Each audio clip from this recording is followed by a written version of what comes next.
Vamos dar início aos painéis desta segundo dia dos debates e dos painéis, falando hoje do tema de fertilizantes especiais, das inovações e altas produtividades com fertilizantes especiais e todas as inovações envolvendo esse tema tão importante para o produtor rural. Então, gostaria de, em respeito ao tempo, já poder chamar os 4 painelistas tão esperados para o dia de hoje. Gostaria de chamar o Arthur Moreira Lauro, da Net Zero, por favor. Obrigado. Pode sentar aqui. Obrigado, viu, Arthur? Por favor. Gostaria de chamar direto de LEM, o responsável por marketing institucional do Grupo Gefoscal, o multifertilizante sedimentar, Júlio Pierre. Obrigado. Obrigado, por favor. Gostaríamos de chamar o Marcelo Rodrigues, fundador e CEO da Criotech. Marcelo, muito obrigado pela tua presença.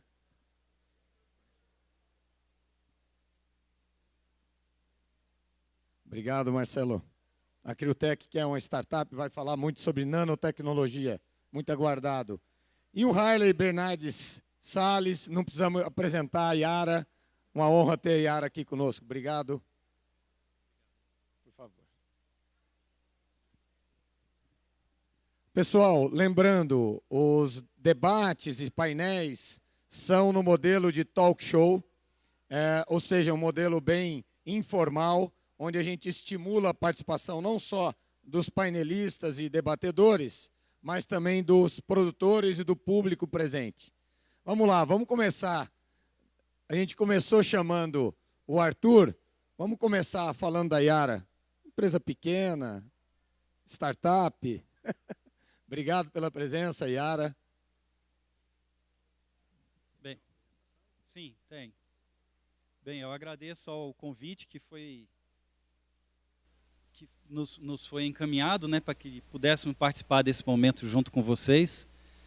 Confesso que eu estou surpreso, porque eu participo dessa feira desde da sua criação, mas a gente fica muito no stand atendendo os clientes e não tem essa oportunidade de visitá-los, né? Então, além de conhecer o trabalho que vocês estão fazendo aqui e ter essa oportunidade de contar um pouco dentro dessa temática que foi proposta, alta produtividade utilizando fertilizantes especiais.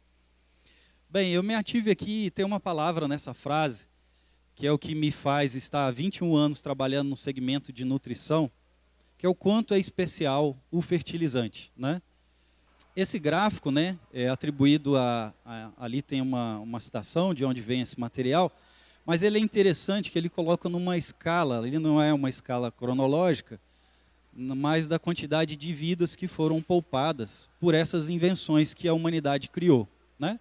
Desde coisas relativamente simples que foram importantes para a época, né, como é o caso da penicilina, até a vacina contra a varíola, e aqui a descoberta dos grupos sanguíneos, né, que poupou vidas aí de mais de 1 bilhão de pessoas. Mas esse mesmo estudo, ele traz uma estimativa de quantas vidas foram poupadas depois da invenção do fertilizante, que é datada em 1909, que foi quando foi patenteado o processo de Haber-Bosch, né, que possibilitou a fabricação de amônia de uma forma sintética. E isso realmente mudou o curso da humanidade, né? Nós estamos falando aqui do início do século XX. Os desafios eram diferentes nessa época, mas mostrando o quão importante que essa tecnologia foi, é e será na sobrevivência das pessoas através da produção de alimentos. E quando a gente olha o Brasil nesse contexto, né, avaliando especificamente o segmento de fertilizantes, eu trouxe alguns números aqui para a gente ter uma dimensão disso, né? O relato histórico que nós temos é a partir de 1950. Se somarmos a quantidade de fertilizante que foi entregue no Brasil de 1950 até 2024, nós estamos falando de 1 bilhão de toneladas, né? Aqui, por conta do tempo, eu resumi, mas eu fiz a conta de quantos caminhões seriam necessários, a fila se enfileirássemos esses caminhões, mas é uma cifra realmente bastante significativa, e aqui traz alguns conceitos, tanto da importância do fertilizante, quanto da complexidade logística que é distribuir esse insumo. Existe nesse livro, né, que eu faço um convite, Raízes da Fertilidade, publicado em 2005, que traz um histórico do que foi o segmento de fertilizantes no Brasil. Existe um dado da FAO, naquela época, né, em 2005 foi gerado, que a cada tonelada de fertilizante aplicado, não seriam necessários agregação de 4 hectares no sistema produtivo. Então, a utilização dessa tecnologia, ela também tem um viés do ponto de vista de aumento de produtividade por unidade diária e a não necessidade de utilização de novas áreas no sistema produtivo.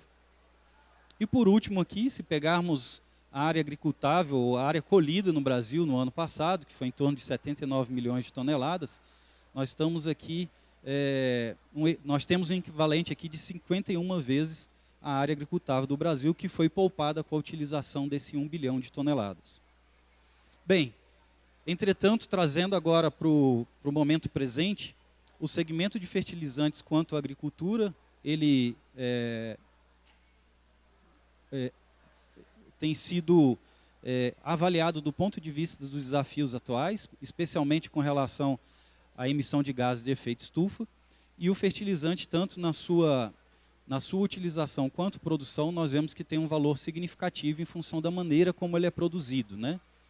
E também na maneira como ele é utilizado. Então, a partir daqui, eu trouxe alguns elementos para conectar com tanto com a visão ambiental, mas também do ponto de vista de altas produtividades, que é o tema da apresentação.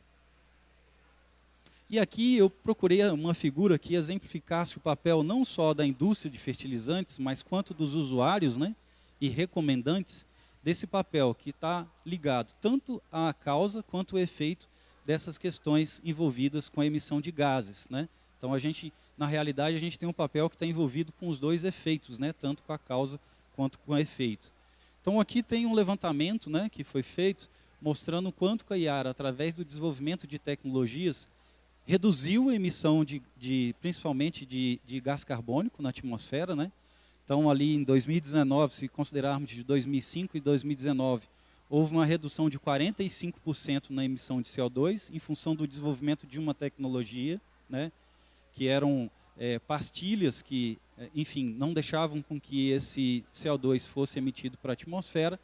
E aqui um compromisso de até 2030, utilizando reduções, utilizando cada vez mais fontes alternativas de energia, uma redução também de 30%. E um compromisso de até 2050, neutralidade climática na produção e utilização dos insumos produzidos pela Yara. E aqui, conectando, né, nós temos um trabalho que foi iniciado em 2014, essa é uma parceria que foi feita com a Embrapa Arroz e Feijão, é um experimento próximo de nós, em que avaliou o impacto da utilização de duas fontes de fertilizantes nitrogenados, que são tidos como aqueles que mais impacto têm na questão de emissão de gases, comparando duas tecnologias distintas, né? A ureia, que é o fertilizante, é uma commodity, né, que é bastante utilizado na agricultura brasileira, e ali o nome técnico de um produto que faz parte do nosso portfólio, que é o Yarabela. Então, nesse gráfico, podemos observar, aqui é uma sucessão de milho e feijão, analisando um dos principais fatores que geram ineficiência na adubação nitrogenada, que é a emissão de amônia no sistema, né, através do processo de volatilização. Então, ali, de acordo com a safra, o comportamento climático, nós vemos que houve uma oscilação bastante significativa, mas se pegarmos ali de 2013 a 2019, a quantidade de nitrogênio perdido por volatilização, levando em consideração a utilização do Yarabela, foram de 10 quilos, né, de 2013 a 2019, e a ureia foi de 155 quilos de nitrogênio por hectare. Aqui nós temos dois fatores. Nós temos a emissão de amônia e nós temos também o quanto que essa área deixou de produzir, porque esse nitrogênio não estava mais no sistema, foi para a atmosfera. Então essa é a segunda parte do experimento, né, em que aqui soma a produtividade. Aqui está um retrato da cultura do milho, né, temos esse dado também no feijão, ali está a citação desse trabalho onde ele foi publicado. Tem um artigo bem interessante publicado na NPCT, que trata sobre esse tema, mas se avaliarmos, houve um incremento de produtividade de 23,3 sacos com a utilização do Yarabela, e que levou uma eficiência agronômica em que foi produzido a cada quilo de nitrogênio em que se utilizou o Iarabela 25 quilos de grãos obtidos e na ureia 19 quilos de grãos obtidos. Então, aqui eu gostaria de fazer um parênteses, que nós temos tanto uma relação de causa, pensando que esse fertilizante nitrogenado foi fabricado dentro de uma matriz que poupou a emissão de gases para a atmosfera, e aqui nós temos o retorno disso do ponto de vista de incremento de produtividade por utilizar um fertilizante mais adequado às nossas condições. E esse ano específico, falando aqui do efeito, né, na nossa região, se pegarmos aqui a região em que eu atuo, que pega o Distrito Federal, pega uma parte do estado de Goiás e também o noroeste de Minas, nós tivemos, após a semeadura do milho safrinha, lavouras que ficaram até 40 dias sem chuvas. E, de fato, nós recebemos muitas ligações de produtores que já estavam passando do momento da aplicação de nitrogênio, mas era sabido que se ele fizesse a utilização de um fertilizante, exemplo da ureia, naquele momento, ele ia ter problemas sérios de perda de eficiência por conta da volatilização do nutriente contido nesse produto. Então, aqui falando mais do ponto de vista de efeito, aqui está um exemplo de uma tecnologia adequada para situações que estão cada vez mais frequentes, que são os desafios climáticos, que com certeza terão um impacto não só na produtividade, mas do ponto de vista ambiental, por estarmos emitindo gases por conta da tecnologia do fertilizante utilizado. Além disso, a Yara está comprometida com alternativas energéticas que levem a um produto mais adequado para os desafios atuais. Então aqui tem um recorte, né, que foi tirado, uma publicação que está na internet, que trouxe essa notícia de que, de fato, a Yara inaugurou uma unidade de produção de amônia verde no Brasil, substituindo a utilização de gás natural por biometano, né? Essa foi uma parceria que foi feita com um grupo grande de produção de cana-de-açúcar, que permitiu a utilização dessa matriz energética renovável. Isso derivou, né? A Yara tem uma parceria já há anos com a Cochupé, que é a maior cooperativa de café do mundo, em que trouxe a possibilidade dos produtores da Cochupé utilizarem um fertilizante com uma forma de produção mais adequada para os desafios atuais, e isso fazendo com que esses produtores que são ligados à Cochupé conquistassem novos mercados que valorizam essa questão de uma produção sustentável. E como o segmento de fertilizantes é uma cadeia bastante extensa, uma outra preocupação que a empresa tem também é apoiar novos recursos tecnológicos que permitam a menor utilização de combustíveis fósseis durante o transporte dos fertilizantes. Aqui está um exemplo de um navio, né, com uma tecnologia que utiliza velas, poupando a queima de combustível fóssil, e também, na Europa, a empresa desenvolveu um navio completamente autônomo que utiliza energia elétrica. Bem, pessoal, se olharmos aí a escala, né, aqui eu trouxe um gráfico mostrando desde a criação da Yara, foi em 1905, trazendo para os dias atuais, a indústria como um todo e a Yara inserida nesse processo. O desafio inicial, naquele momento, era dar uma resposta para a humanidade, que era necessário ter uma tecnologia que desse ao produtor a oportunidade de produzir mais alimentos. Isso que foi o que aconteceu ali no início do desenvolvimento da empresa, né, muito voltado para os ativos e produtos. Depois, mais adiante, entender as necessidades dos cultivos e desenvolver soluções realmente que fossem importantes para o agricultor e para o agronegócio. E o momento atual que nós estamos vivendo é desenvolver soluções neutras, né, associando fertilizantes de baixa pegada de carbono, práticas agrícolas adequadas com a utilização desse insumo, que em boa parte não é renovável, a economia circular e as soluções digitais. Com isso, eu finalizo a minha apresentação. A gente vai ter um momento para discutir um pouco mais os dados que estiverem aqui. E, novamente, eu agradeço pela oportunidade. Obrigado. Obrigado, Yara. Obrigado pelas excelentes contribuições aí. Sem dúvida nenhuma, a Yara tem uma história de inovação, né, no agro, e muito interessante, muita coisa aí que você mostrou. Particularmente, nós não sabíamos, né? E é muito importante, por exemplo, esse transporte com redução de pegada de carbono, fundamental, né? A gente medir essa pegada. Harley, depois nós vamos ter os debates e as perguntas. Eu solicito para que a gente permaneça aqui e a gente depois abre para as perguntas, por favor. Vamos chamar agora a Criutec. Marcelo Rodrigues, CEO da Criutec. Obrigado pela presença.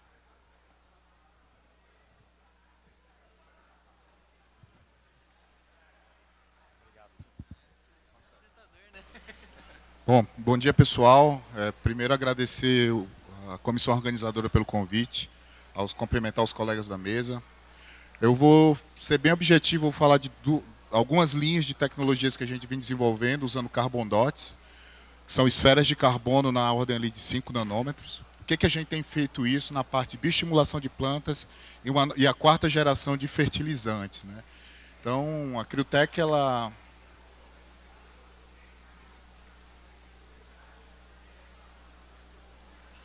Então, o conceito nosso da Criutec é tratar a planta como um atleta de alto desempenho, né? Então, elas compartilham algumas características interessantes e para que essa planta de soja, de milho, bata o recorde de produtividade, ela precisa estar na sua condição fisiológica mais ideal, assim como o Bolt faz isso no momento que ele bate o recorde, né? Então, o foco nosso da Criutec é fisiologia vegetal, otimização de processos fisiológicos com o intuito que a planta expresse o potencial genético dela, né?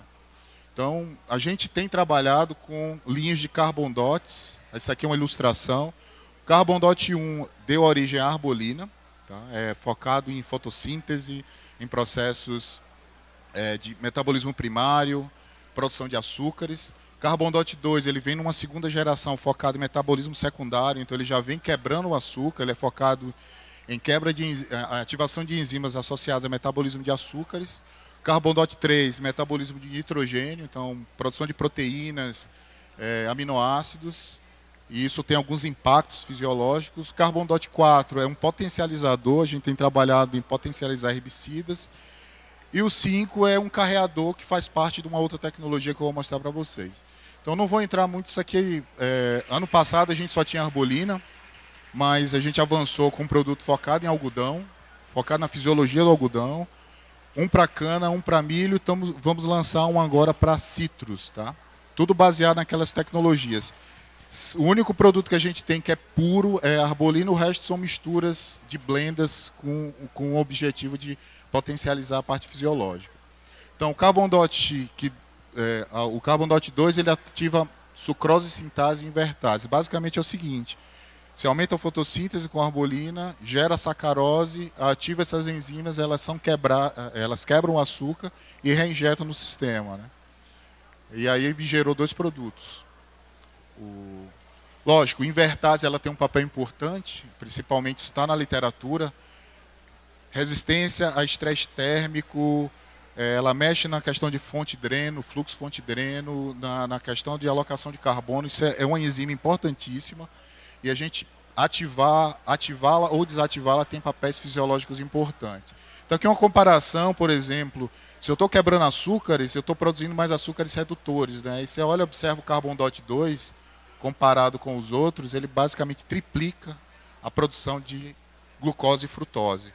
E aqui a atividade da enzima que nós fizemos junto com a professora Mirella, de um comparativo, você vê, são todas nanopartículas, mas a função biológica dela vai mudando de acordo com a superfície que a gente vai trabalhando.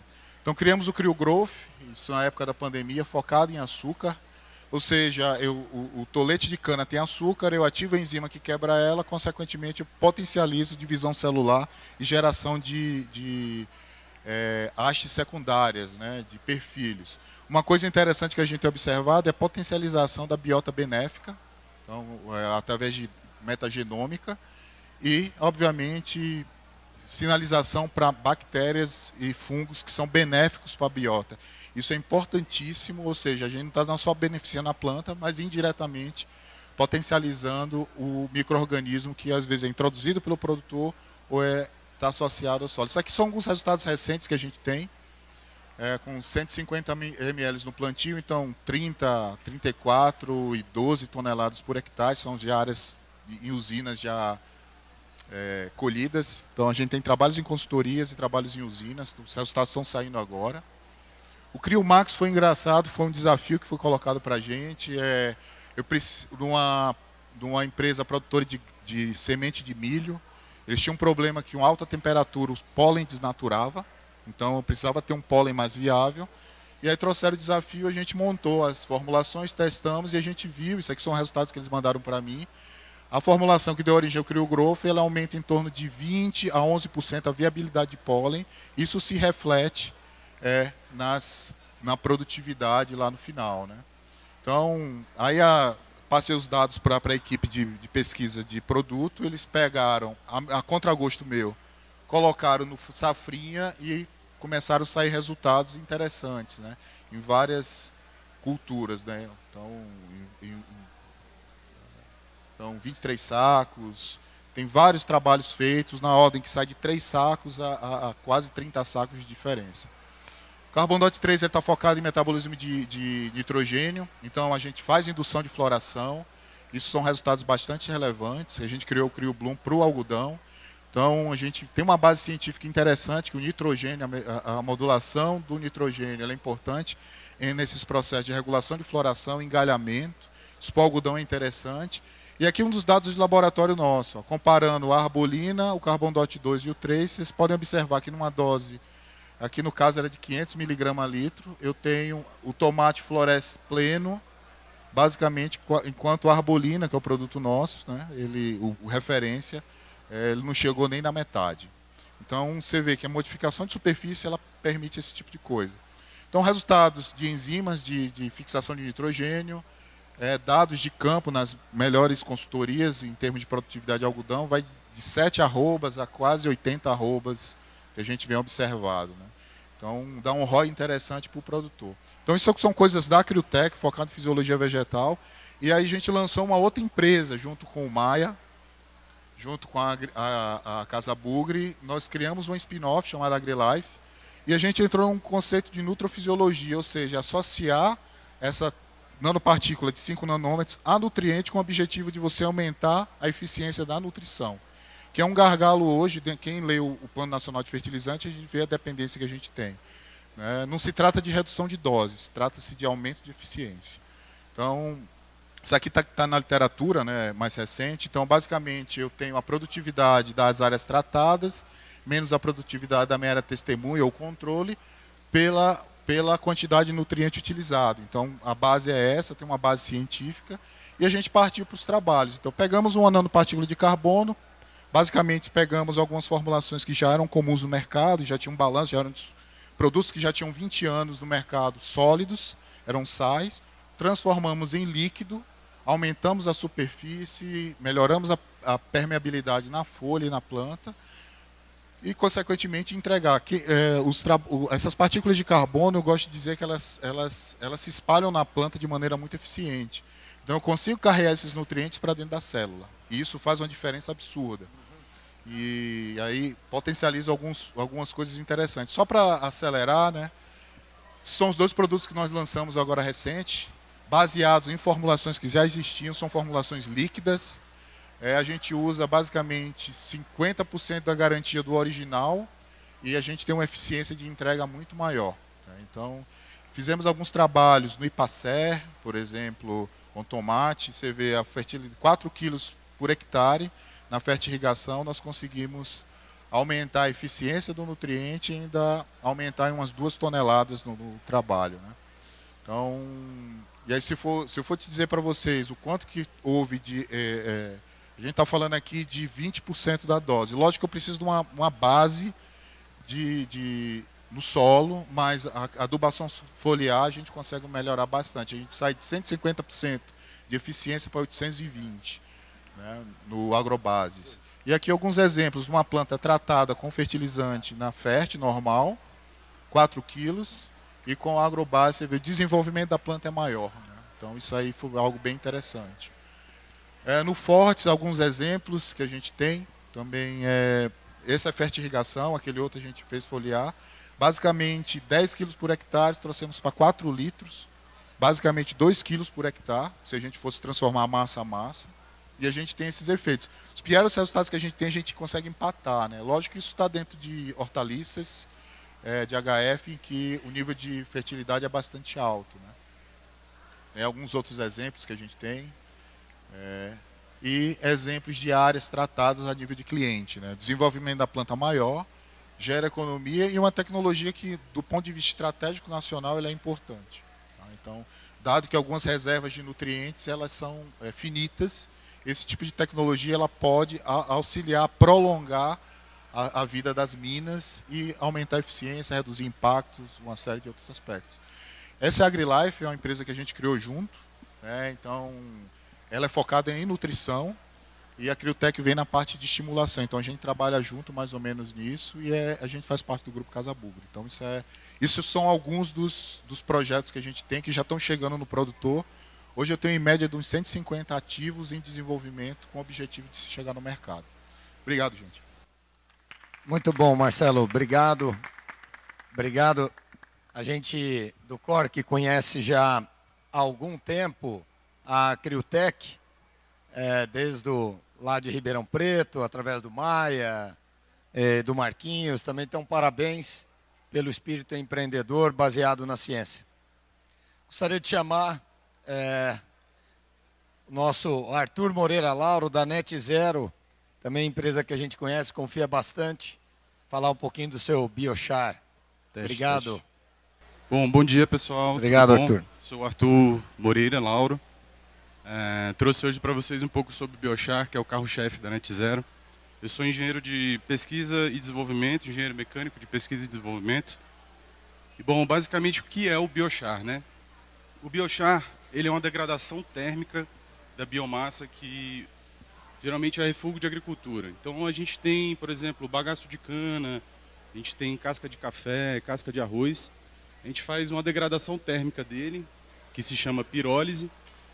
Essa degradação térmica emite muitos voláteis e acaba concentrando ali naquela matéria orgânica o carbono da lignina, celulose ou hemicelulose que existe ali na biomassa. A gente interrompe essa queima, essa pirólise, e disso a gente tem um biochar. É basicamente o mesmo jeito que a gente faz carvão vegetal, né? É a mesma tecnologia. Alguns outputs do biochar são, além do biochar, um gás de síntese. A gente tem um gás rico em metano e hidrogênio. A gente consegue gerar energia com isso. E o bioóleo, que a gente consegue fazer biodiesel.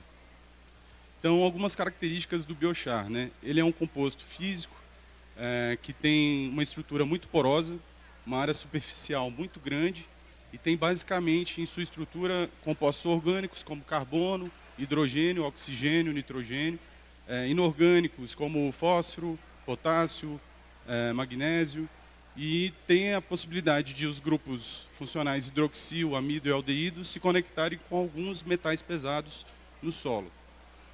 Capacidade de troca de íons e sais e metais alcalinos que conseguem corrigir essa acidez do solo durante a utilização dele. Bom, basicamente o que acontece? O fato do biochar ser muito poroso e ter uma área superficial muito grande permite com que ele consiga absorver água e absorver os nutrientes que estão ali presentes no solo. Então ele é uma boa solução para a lixiviação, por exemplo, né? Ele tem uma característica de adsorção e consegue manter metais pesados como chumbo, cádmio, que estão presentes no solo. Permite a interação das radículas da planta com ele pela sua característica de porosidade e área superficial. E o carro-chefe da Net Zero e o porquê a gente está fazendo o biochar é sua capacidade de sequestro de carbono da atmosfera.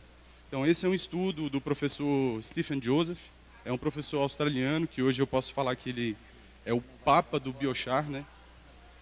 Ele é referência mundial e ele traz um comparativo do processo, no gráfico à esquerda, de realizar a pirólise do biochar comparado a um fast growing, que ele chama ali de uma cultura que a gente está cultivando durante 5 anos, e a capacidade de sequestro. Então, basicamente, a gente tem 100% de carbono nessa biomassa, a gente realiza um processo de pirólise, perde em torno de 50% a 60% de carbono para a atmosfera, em forma de emissões de CO e CO2, e o resto do carbono é fixado no solo de forma estável durante 1.500 anos.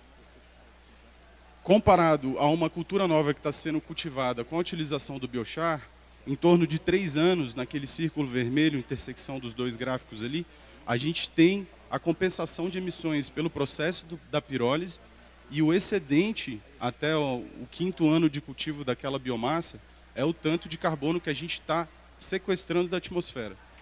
Então, esse é o principal motivo da gente estar fazendo isso, né? O biochar hoje está se mostrando um produto que, além de ter uma alta produtividade na agricultura, também tem a capacidade de sequestrar carbono. Na direita é só uma relação entre o decaimento da biomassa. A gente, às vezes, não fica muito claro isso, mas a decomposição da biomassa gera muito metano. E metano é um gás muito prejudicial para a camada de ozônio. Ele age indiretamente, concentra a temperatura na estratosfera.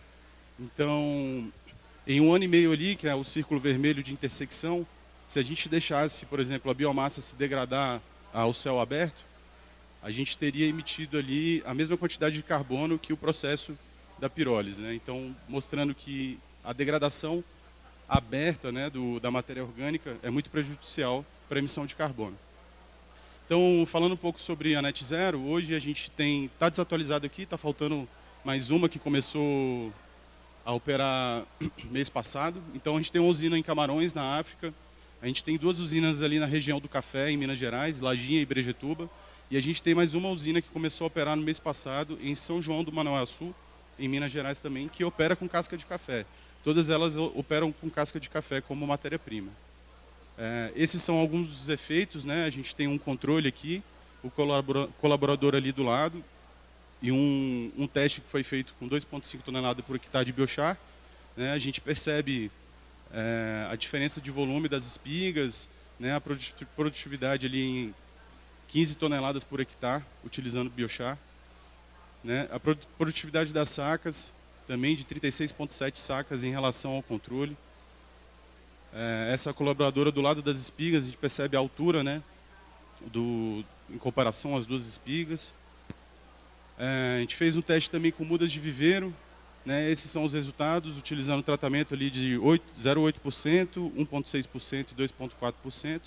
Né? Aqui está a imagem do controle à esquerda, com 25 toneladas hectare, 50 toneladas hectare, 75 e 10 toneladas hectare.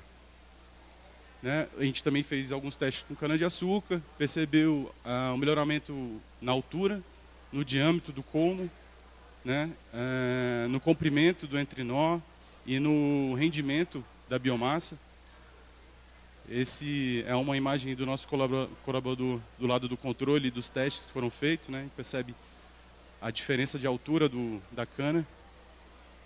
Essa é uma agricultora que utilizou o biochar e acabou mandando uma foto para a gente da diferença da couve-flor que ela cultiva, né? Essa é outra também mostrando o repolho. Esse era um vídeo, mas não vai passar, mas basicamente ele mostra a diferença entre a retenção de umidade no solo com a utilização de biochar e o aumento das raízes. Infelizmente a apresentação está em PDF, então a gente não vai conseguir passar o vídeo, mas quem quiser aí pode me procurar, que aí eu passo o vídeo para vocês. Então, basicamente, o biochar é essa opção de manejo de resíduos agroindustriais ou refúgios de agricultura. Ele reduz a necessidade de adubação química, né, traz benefícios para a estrutura do solo, controle de lixiviação, é um habitat para a microbiota, né, que a gente sabe que a microbiota é muito importante ali para o ciclo dos nutrientes, para o controle de doenças. Armazena água, né, nutrientes dissolvidos, e é uma alternativa para a descarbonização da cadeia produtiva e aumento da renda dos produtores. Bom, era isso. Muito obrigado. Arthur, obrigado pela participação. Ótimos pontos aí. Antes da gente abrir para os debates, para as perguntas, as questões aí, ontem com o presidente da Copadef, o Zé Guilherme, a gente falou muito em conexão. E a gente olha muito esse tipo de conexão, onde a gente coloca, obviamente, empresas que a gente já conhece, empresas já maduras, centenárias praticamente, como a Yara, ao lado de startups que já atingiram a sua maturidade, ao lado de empresas que usam o conceito de agricultura circular, reaproveitamento daquilo que lá atrás era um resíduo e hoje virou, através da pirólise, um biochar. E empresas também que nós conhecemos há mais de 9 anos, como o Grupo Gefoscal, que através de processos inovadores também se tornou uma empresa consolidada, uma mineradora de base tecnológica, um negócio baseado em ciência. Então é por isso que eu gostaria de chamar o marketing, o responsável pelo marketing institucional, Júlio Umpierre. Obrigado. Eu já agradeço você, Haroldo, e todos que estão aqui. Hoje, segundo dia da AgroBrasília aqui, né? A empresa ela tem 20 anos, então se a gente coloca do lado de uma Iara, que tem 120, somos um bebê e estamos gatinhando ainda, mas já chegamos a um faturamento muito grande, muito bom. Se você olhar, tudo que a gente falou aqui foi eficiência, carbono,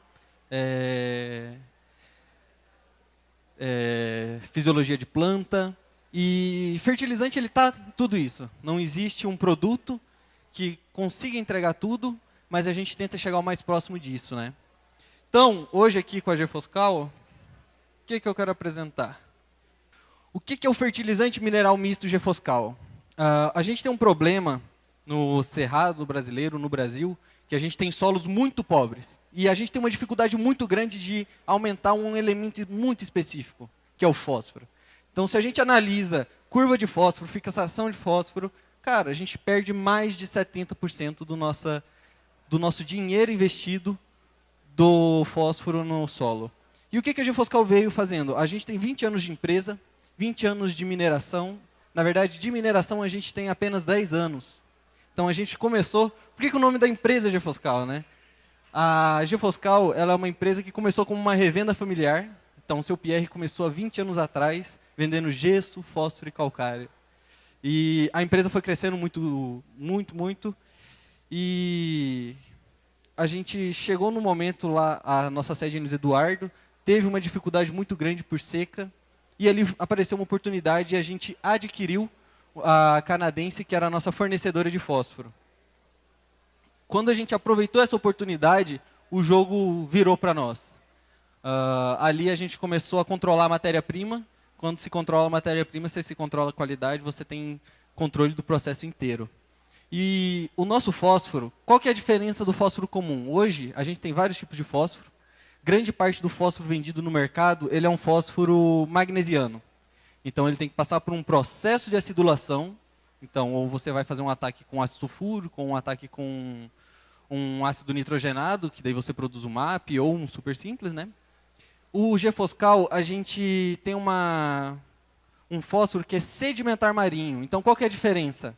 O nosso não é grudado em ferros, não tem um processo geológico que deixou essa rocha tão dura. Então, a gente não precisa passar por um processo industrial, fazer um ácido sulfúrico e atacar essa rocha. O que a gente faz? A gente tem um fertilizante de alta liberação. Então, no primeiro ano, a gente já consegue... A liberação mínima é 48%. Então, se a gente pega outros fosfatos naturais reativos, a liberação é, no máximo, 30%. Só que, ainda assim, é um fosfato natural reativo. A gente quer velocidade. A gente tem soja aí que está ficando 120 dias no campo, menos às vezes. O que a gente fez? A gente tem uma rocha sedimentar com muito carbono. E o Dr. Éder Martins, da Embrapa, ele até fala que industrialmente a gente faz como se fosse uma fusão. A gente pega o enxofre elementar, na sua molécula pura, moe tanto o fosfato quanto o enxofre numa molécula muito fina, a mais de 100 meshes, e faz uma hidratação industrial. Então a gente deixa as duas moléculas juntas. Aqui vou falar mais de produto e aqui é mais resultados. Então a gente deixa essa molécula de enxofre junto com a molécula de fósforo. Quando a planta ela libera exudatos, a própria microrriza transforma esse enxofre em sulfato para conseguir absorver. E tudo isso transforma ácidos junto com o fosfato para conseguir uma liberação e uma absorção muito mais rápida de acordo com a necessidade da planta. Então, qual que é a diferença? Hoje a gente tem produtos que é solubilidade em água, bateu água, virou solução, ou a planta bebe, ou o solo absorve. Então a gente consegue ter uma liberação do Gefoscal de 3 anos. Então, primeiro ano, na verdade, de 3 absorções, não são 3 anos. Então, se eu faço safra e safrinha, primeiro ano você já tem 75% desse fosfato absorvido. A gente tem 96% de aproveitamento do fosfato, tá? Só para deixar... Então, aqui eu vou trazer várias realidades. Essa aqui é em Correntina, na Bahia, a fazenda Tucumã. Isso aqui é uma área de primeiro ano. Eles tinham 5 ppm de fósforo em resina. Por que o fósforo em resina, Júlio? Se a gente colocar um fósforo em melis, porra, para nós vai ser melhor ainda. Você está colocando ácido, então vai mostrar mais fósforo ainda. Então, a gente traz em resina para tentar trazer a maior realidade do que o campo vai te mostrar. A gente conseguiu, com 2 toneladas de Gefoscal, sair de 5 ppm de fósforo para 22. Ah, mas é areia, né? Bahia, a gente brinca que lá é 96% de areia fina e 4% de areia grossa. Então, eu vou dar uma pulada para acelerar, mas isso aqui é uma fazenda em Aciara, no Goiás, um solo argiloso, 53%. A gente sabe que tem fazendas, 15 anos de agricultura, e não consegue elevar para 20 ppm o fósforo. Por quê? Por causa de manejo. A argila, ela absorve muito mais esse fósforo do que outros solos. Essa área estava com 12 ppm de fósforo em resina, dobrou para 24. Cara, tem clientes que 15 anos não conseguem passar de 20 ppm de fósforo em áreas argilosas. De 1 ano ele conseguiu dobrar. Fazenda Bananal, esse aqui a gente quer mostrar. A gente deu um boom de crescimento. E esse ano, esse cliente ele queria fazer o quê? Ele queria testar o Gefoscal, diferentes fontes, e comparar com um químico. Não sou contra o químico, a gente trabalha muito conjunto com o químico, tá? A gente brinca que vocês começaram a caminhar, a gente não era nem nascido, então hoje a gente trabalha em conjunto. Mas aqui foi essa área em azul claro, ele jogou 2 toneladas de Gefoscal, em azul escuro ele jogou 3 toneladas, e esse restante aqui foi áreas que eles usaram 800 kg de super simple. Se você olhar, a área com menor fósforo, 2 toneladas, mesma coisa em ponto de fósforo, né? 30 ppm, a melhor de super simples foi 23. Então, isso aqui é uma área que ele teve que fazer um restart completo e foi calcário. Então, quando uma área que vai calcário, o super simples, a fixação é muito maior, né? Isso aqui, época de pandemia, a gente fez uma comparação num cliente, super simples, 18% lá no Tocantins. Ele decidiu tirar o gesso, usou só o Gefoscal, uma economia de 1.600.000. Hoje são realidades diferentes, tem que atualizar isso aí. Isso aqui eu quero trazer para vocês. Tocantins, lá não é areia, lá é cascalho, né? Ele conseguiu sair de 5 ppm para 20 ppm, usou 2 toneladas de Gefoscal e químico na linha. Por quê? A área nova é um bebê. E essa foi a produtividade dele numa área de primeiro ano. Ele colheu média de 60 sacos, 59,02 em área de primeiro ano.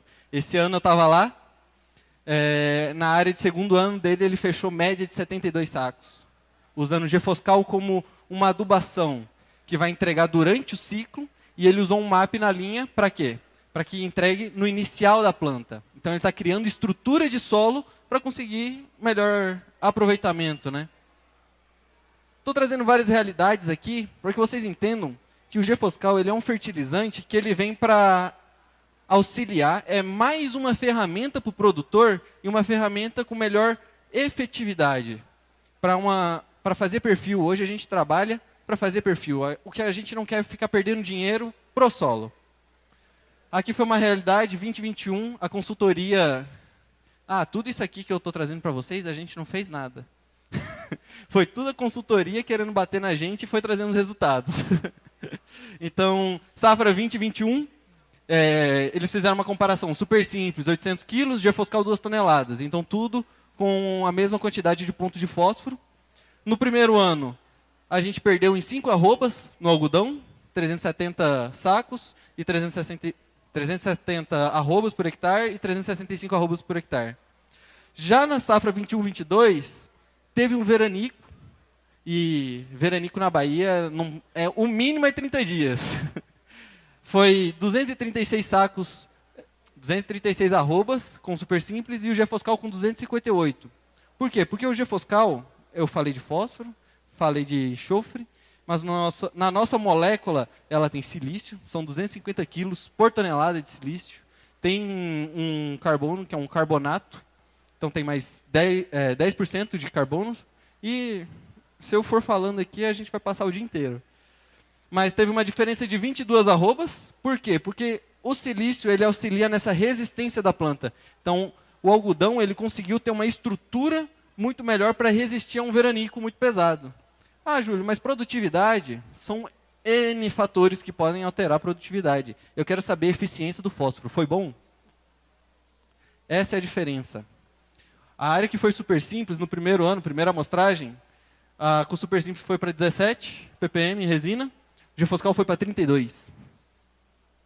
Segunda amostragem foi de 13, o de super simples o que subiu, o de Gefoscal foi para 29, 2 vezes mais a eficiência desse fósforo no solo. Então, o que a gente quer é não perder dinheiro.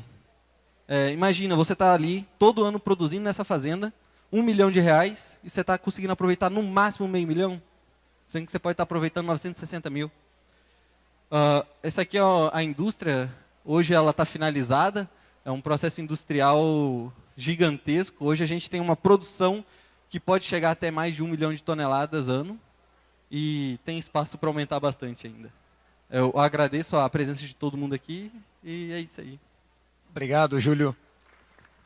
Obrigado, por favor, senta aqui com a gente. Vamos agora abrir para o debate, para as perguntas.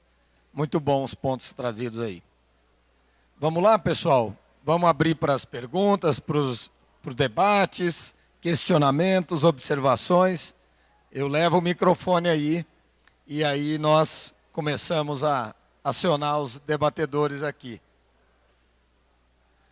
Eu vou iniciar provocando cada um de vocês aqui, para cada um, uma observação aqui para a gente, para aproximar os produtores e o público aqui. Quais são os principais mercados hoje que a Yara, Criutech, Net0 e Gefoscal atuam no Brasil? Por favor, Júlio. Hoje a Gefoscal, a indústria ela fica em Arraias, no Tocantins. O nosso maior público ele cresceu em grãos. Estamos muito grande em tecido e na cana em São Paulo também estamos crescendo cada vez mais. Muito bom. Net0, por favor. Bom, basicamente a gente tem uma associação com a Cocafé, que é a cooperativa de agricultores de café da região ali de Minas Gerais e Espírito Santo. Eles são os principais clientes. E hoje a gente está dentro do pipeline da empresa de desenvolvimento. A gente está desenvolvendo um novo reator para bagaço de cana. Então a ideia é que a gente chegue ali na região de São Paulo, né, interior de São Paulo, para poder atender esses produtores. Muito bom. Então é café. Criutech? Bom, a Criutech, a gente está aqui em Brasília, a fábrica fica aqui no SAAM. Temos um centro de pesquisa que fica dentro da UNB. Hoje a gente tem crescido bastante em café, em grãos. Os outros produtos nossos da Crio têm entrado bastante agora, estão iniciando no mercado de cana, estamos conseguindo algumas coisas. Café, frutas a gente tem avançado bastante também, laranja, tem alguns resultados bem interessantes. Estamos avançando agora na Europa, então conseguimos o primeiro registro nosso europeu, temos um parceiro lá na Espanha, estamos fechando alguns negócios em Alemanha, Grécia, estamos iniciando um processo de registro do produto na Índia, temos um parceiro lá, Uruguai já temos registro, estamos em processo de envio da primeira remessa, né, tanto a Europa quanto o Uruguai. E Estados Unidos, inclusive eu vou para lá mês que vem, porque a gente iniciou uma parceria lá com 2 empresas interessadas em avançar lá também. Mas no Brasil a gente está começando a crescer muito forte em café. Café está indo bem, cacau está indo bem, cereais está oscilando o mercado, então a gente, como produto especial, normalmente a gente é o primeiro a sair, o produtor não investe. Mas a gente tem crescido bastante nas áreas. Obrigado, Marcelo. Bem, a Yara chegou no Brasil no ano que eu nasci, em 1975, a princípio num escritório no Rio de Janeiro para venda de nitrato de cálcio, né? A empresa começou em 1905 através de um primeiro processo de síntese de nitrato de cálcio no mundo, que foi feito pelos dois fundadores, né, Birkeland e Hyde. E a empresa se consolidou no Brasil através de aquisições, né? Primeiro da Adubos Trevo, que é uma empresa bastante tradicional no Rio Grande do Sul. Depois, em 2014, que foi quando meu ingresso dentro da empresa, adquiriu o segmento de fertilizantes da Bunge. E isso fez com que a empresa tivesse uma projeção a nível nacional, né? Tanto com unidades misturadoras, mas também com 2 unidades de produção. Então, temos uma unidade de produção em Rio Grande, de fertilizantes sólidos, né?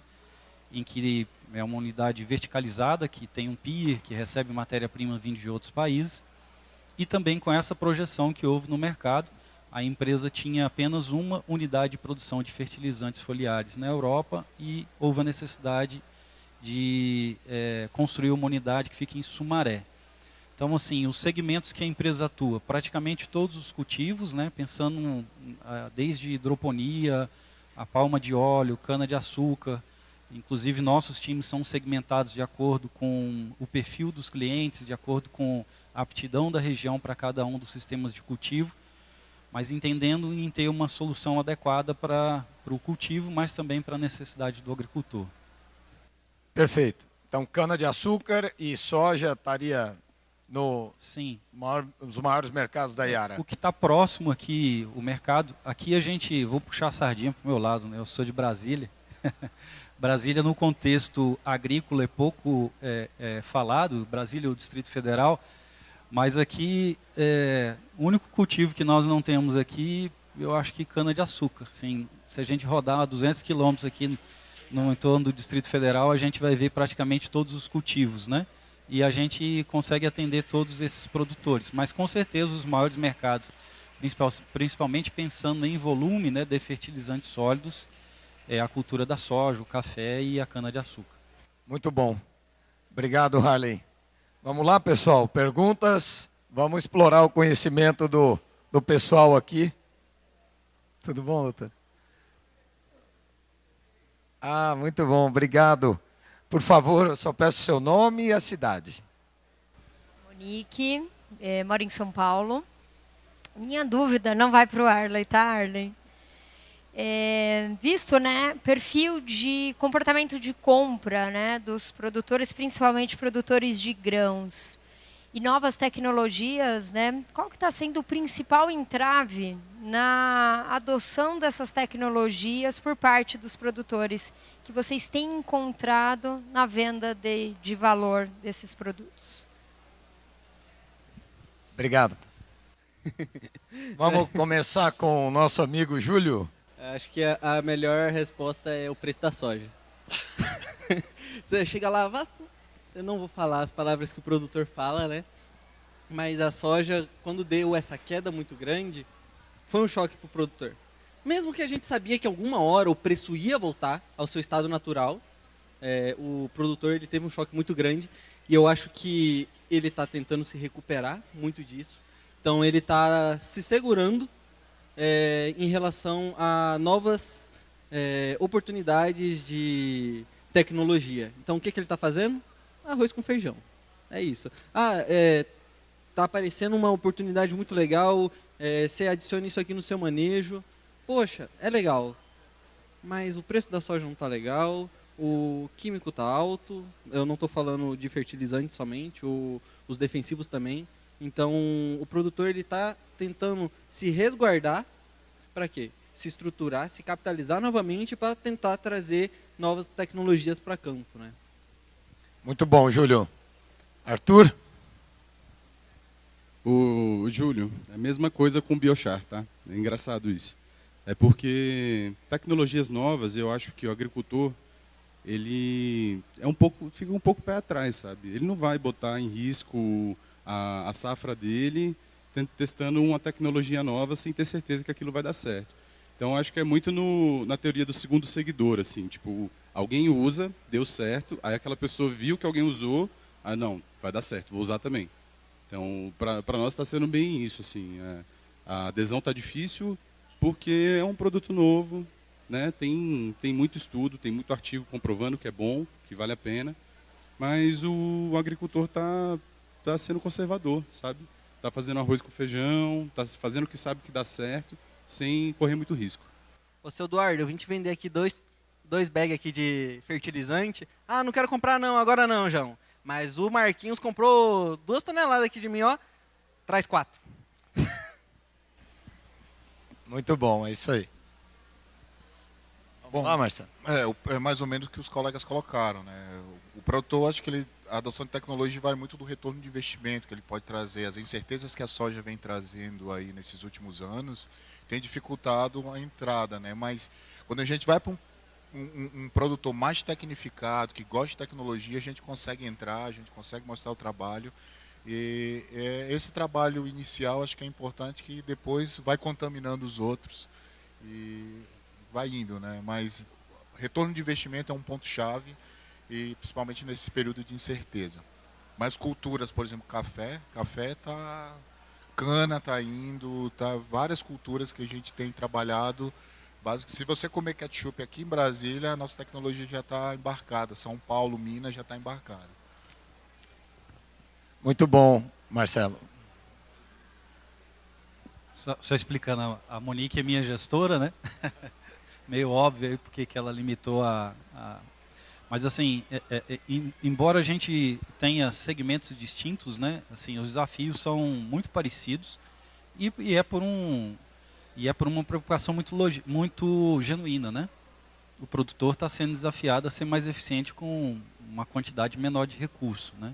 E é natural que ele vai fazer algumas escolhas, né?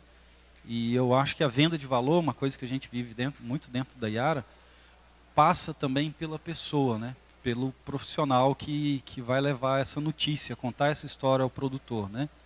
Você vê que vários trabalhos foram mostrados aqui, né?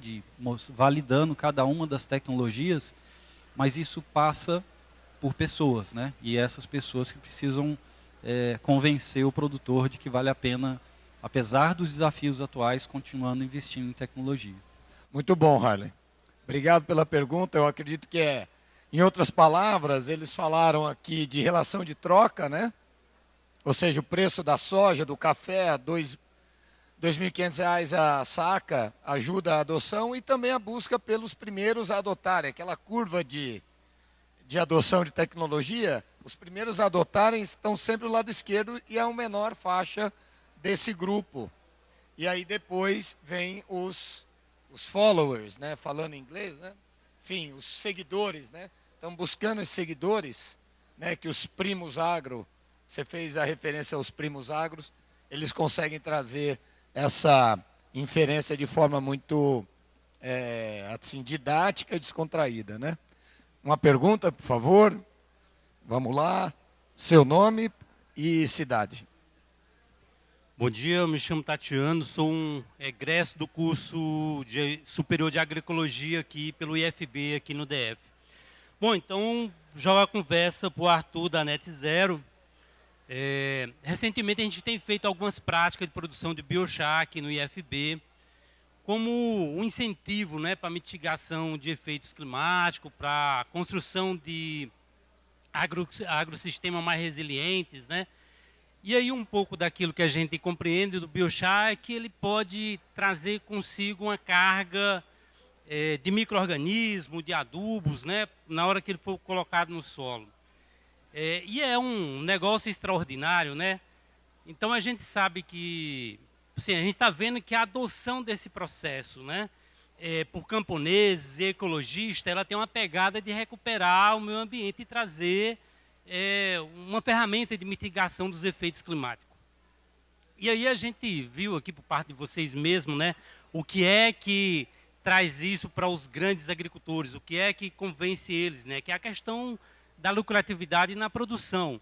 Mas aí, mais direcionado para a Net Zero, assim, dentro do cenário daquilo que a gente tem no DF, aqui próximo à RID, né, que são as grandes produções, né, de soja, de milho, e a gente não vê,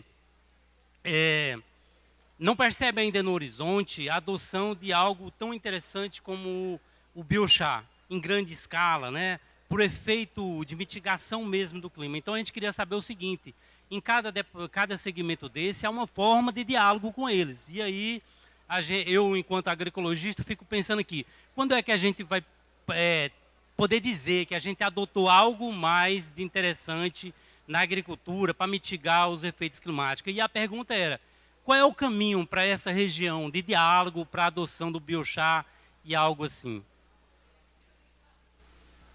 É complexo, né? Porque quando a gente está falando de agricultura, a gente geralmente está falando de rendimento, de capital, de dinheiro e de respostas rápidas, né? A gente quer produzir, ter ali a cultura, vender a cultura, ter um dinheiro, produzir de novo, ciclos rápidos, né? E isso realmente impacta na saúde do solo. O biochar vem trazendo essa solução para uma melhora da saúde do solo ao longo dos anos, né? É uma tecnologia, não sei se vocês sabem, milenar, era utilizada por indígenas há 2000 anos atrás, tem vestígio disso na Amazônia, né? Mas a forma como inserir esse produto no ambiente agrícola em prol do clima, né, que acho que foi o ponto que você trouxe, eu acho que isso só vai acontecer, e é uma opinião particular minha, tá? Quando a gente sentir que o clima está realmente mudando e afetando a safra, né? Quem estava aqui em Brasília ou quem estava no Brasil ano passado percebeu a seca e o tanto de queimada que teve. Então, realmente está acontecendo, né? Tá aí um sinal. Ou uma outra forma, que aí é uma forma que eu vejo que é particular, o governo incentivar medidas sustentáveis e de redução de emissão de carbono, né? Eu vou diminuir o imposto aqui se você comprovar que você é zero emissão, né? Você não emite nada. Vou te dar um incentivo aqui para você poder utilizar tecnologias que não emitem carbono, né? Até porque se a gente for entrar mesmo nisso, né, carro elétrico emite carbono, cara. Não é sustentável, né? A gente pode ter essa discussão aqui e ela vai longe, tá?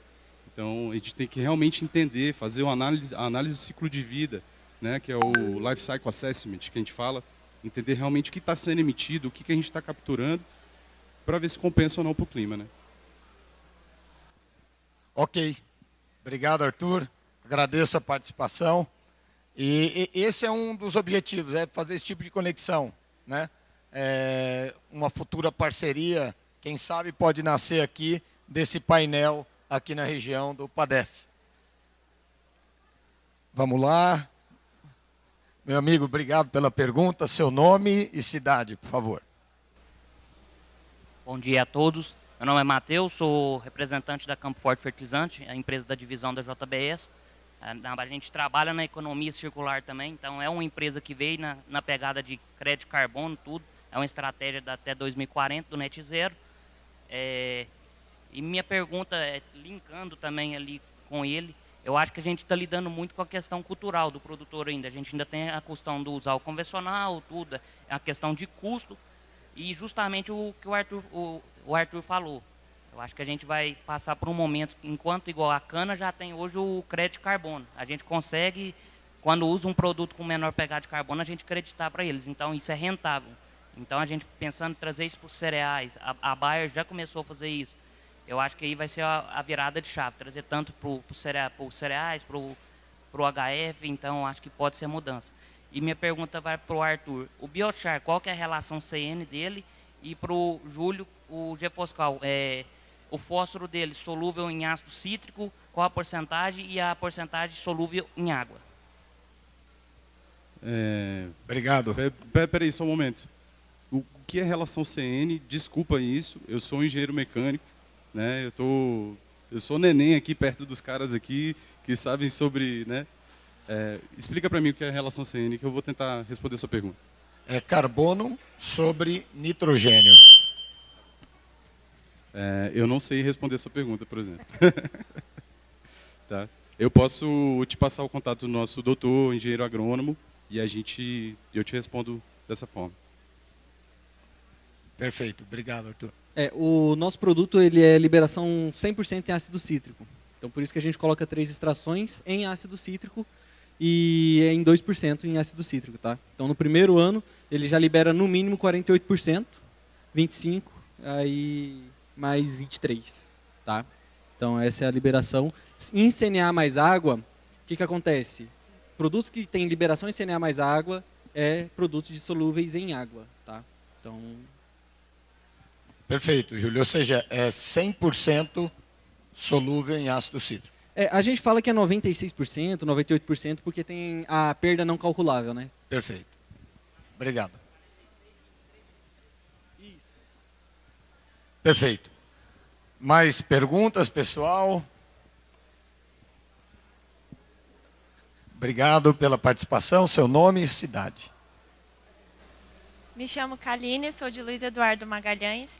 E a minha pergunta é mais generalizada. Eu gostaria de entender como a empresa e o produto de vocês enfrentam as adversidades climáticas, que a gente sabe que toda safra é uma coisa diferente, é uma situação que os produtores enfrentam. Obrigado. Vamos começar agora pela Yara? Vamos estimular o outro lado a participar também. Vamos lá. Legal, obrigado pela pergunta. Ali eu mostrei um fragmento, né, de um segmento em específico do nosso portfólio e essa preocupação que a empresa tem tanto do ponto de vista de produção quanto da eficiência de uso do produto, né? Que ali é um produto em que a matéria-prima principal é nitrato de amônio. Entretanto, dentro do nosso portfólio, nós temos outros segmentos e de produtos, soluções que estão muito conectadas com isso que você falou, né? O segmento mais novo dentro da empresa, ele é chamado de biológicos, né? Ainda não com micro-organismos, mas com extrato de micro-organismos que trazem algum tipo de benefício, principalmente em relação a essas questões de ordem climática, né? Atualmente, a matriz que nós temos utilizado é uma já bastante conhecida no mercado, que é a utilização de extrato de Ascophyllum nodosum, né? Em que é um micro-organismo que o seu extrato traz algumas substâncias na sua composição que causa alguma mudança gênica na planta e que faz com que ela tenha realmente uma resposta mais favorável nesses momentos em que se tem estresse hídrico, estresse térmico, pensando no efeito dessas substâncias que já são cientificamente comprovadas que são capazes de trazer um efeito que veio de uma alga que se desenvolve lá no oceano, numa soja que está sendo cultivada no cerrado, né? Então, essa é uma das ferramentas que a gente tem no nosso portfólio, além da utilização também buscando um equilíbrio nutricional em momentos-chave em que a planta tem carência de determinados nutrientes que vão trazer uma resposta mais eficiente do ponto de vista de recuperação da planta naquele momento em que ela passou por algum estresse abiótico, né? Depois eu faço um convite, nós temos um stand aqui na feira, né? Depois vocês dêem uma olhadinha no mapa, é o M13, né? Nessa imensidão de stands que tem aqui. Nós estamos fazendo algumas demonstrações, inclusive dessas outras ferramentas que a gente tem no portfólio. Muito bom. Obrigado, Harley. Marcelo? Bom, Kaline, a gente, na lógica da Criotech, os produtos que a gente desenvolve, como são focados em processos fisiológicos específicos, muitos deles estão associados a aumento de resiliência, de fato, a seca, alta temperatura. A gente tem alguns experimentos sobre esse tipo de condição. A gente vê alguns resultados em campo em relação a isso. Por exemplo, o produtor de café com alta temperatura produzindo um pouco mais, redução de escaldadura. Alguns trabalhos que a gente tem de aumento de produção de carotenoides no tomate, por exemplo, que é um dos pigmentos responsável por dissipação de calor. Mas chega um ponto, muitas vezes, quando o intemperismo é tão forte, que você chega num ponto de inflexão que realmente você já não consegue recuperar. Então, por mais que os produtos complementares, com nutrição, com fisiologia, eles melhoram quando você prepara a planta, por exemplo, para uma situação de estresse, ninguém vende Jesus engarrafado que vai fazer milagre, né? Então, se não tiver água, vai dar problema, se não tiver nutrição, vai dar problema. Então, na nossa visão, o produtor fazer a parte dele, o básico, uma boa nutrição, uma boa calagem, subsolagem, fazer o básico e preparar a planta para isso, estimular a planta a estar mais apta a esse tipo de intempérie.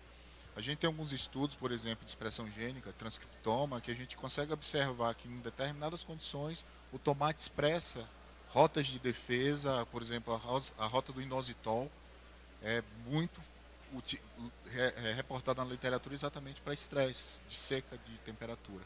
Mas é aquela coisa, chega um ponto que não dá, né? Então, é possível melhorar, é possível aumentar a resiliência, sim. É uma resposta até mais rápida que a própria genética.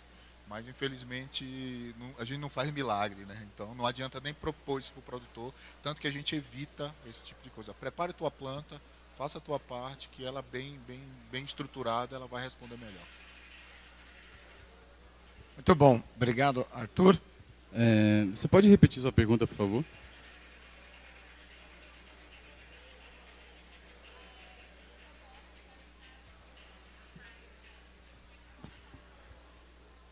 Não, eu acho que Obrigado. Como que o produto tem a proposta de ajudar as adversidades climáticas, né?